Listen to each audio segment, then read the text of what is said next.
Kekoa is a 50-foot sailing cat. It's made of wood, and it's something that my brother and I built from scratch. We do daytime trips. We do snorkeling, half days, full days, sunsets. We go over to the BVI on a day trip, and yeah, you sail, you have a drink, you do a little swimming, snorkeling, hanging out, kind of chill and relax and go for a swim in the perfectly clear turquoise water around the USBI. With your ABC Action weather update on Hurricane Irma as we continue to see it churning through the Atlantic. The latest track from the National Hurricane Center shows that it is expected now to remain north of the islands. The lead up to the storm, my brother was supposed to fly in, for the annual hauling out of the boat, and he came a little bit early just on what Irma was looking like as it spun off of Africa. Hurricane Irma has just moments ago been upgraded to a major storm, a Category 4 hurricane. We got the boat put away. It was a Cat 5 within a couple days. Just by the name Hurricane Hole, it's just a known safe haven for boats in a hurricane, but in this case, my brother and I knew that we were open to the West Quadrant. Hurricane Hole was not going to be the best spot, but luck has to be part of surviving something like this. Irma is now the strongest hurricane to ever plow into the Leeward Islands by continuing to churn for over 24 hours with winds above 180. But we've got big concerns here. I mean, this is a buzzsaw heading toward the northern islands of the Lesser Antilles. It's an anomalous situation. We're talking about like a biblical storm, and you're this tiny little island, and then we're hoping that a boat can survive it on the water. It's kind of a lot of unlikely expectations there. You're asking a lot of a boat. Communication is out. Power is out. Until the back edge slides through these islands, aircraft will not be able to get up to assess the damage from above.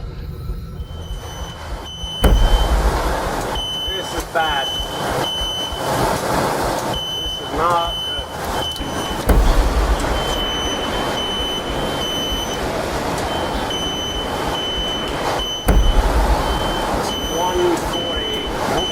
The last of the eye. No, it can't take much more.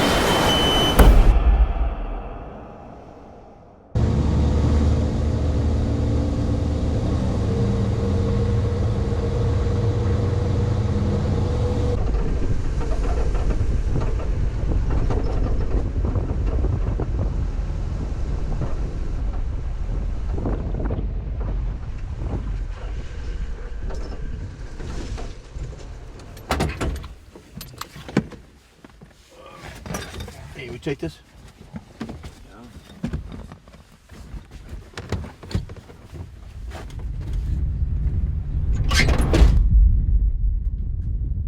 As we rounded the point and completely saw the bay that we were in, we saw just a pileup of 20 or 30 boats, and we were luckily just to the right of the pileup of boats. One 30-foot Power Cat flew through the air and landed on our stern deck and started the whole progression of the undoing of all of 15 anchor lines that we had out. My brother and I went out twice to look at the boat, and neither time did we even do any work to try to free her up. It was too overwhelming. We just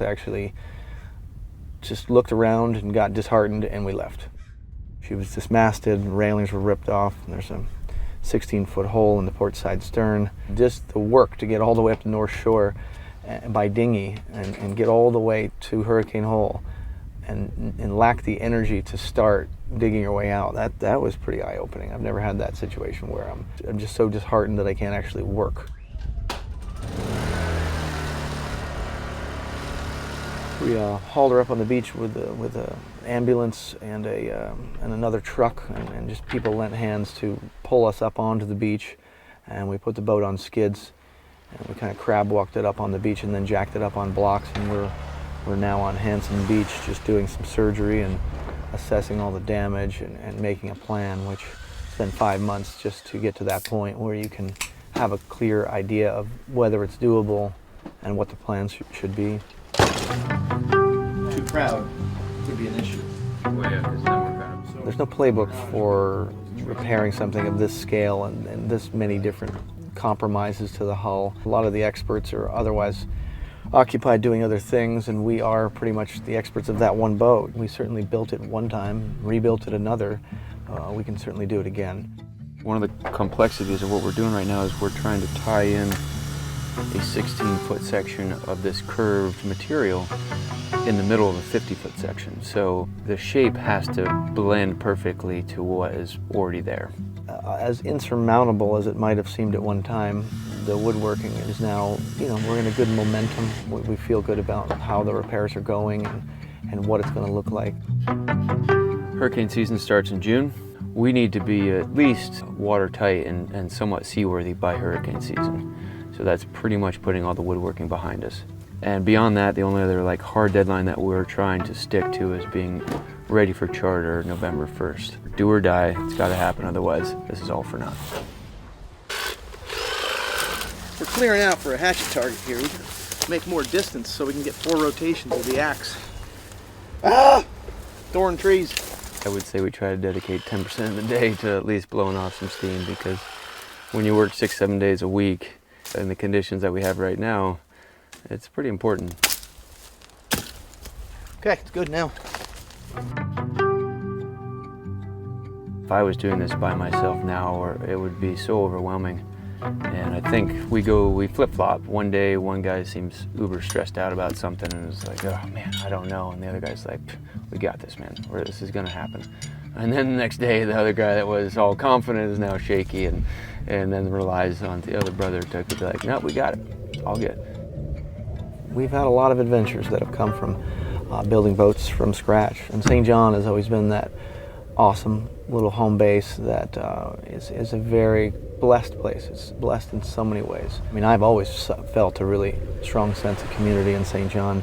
And then when you get knocked down like we did, and you have this camaraderie with people that were climbing over debris, but everyone was looking for their neighbor and everyone's working. To me, I thought we might never come back. And 5 months later, the island is greened up, and now we look around and you don't really see that much debris. The beaches are kind of the way they were, minus a few palm trees. The water's perfectly clear. I never thought we'd be to this point 5 months later. In fact, when we looked around and all the trees were split off and there wasn't one leaf or blade of grass in this entire island, it just looked like a war zone. It looked like it could never come back. So the island does come back quickly, and it's super resilient, and the people's attitudes are just awesome and encouraging. I'm pretty humbled by the whole situation, by the storm, but also by the sense of community.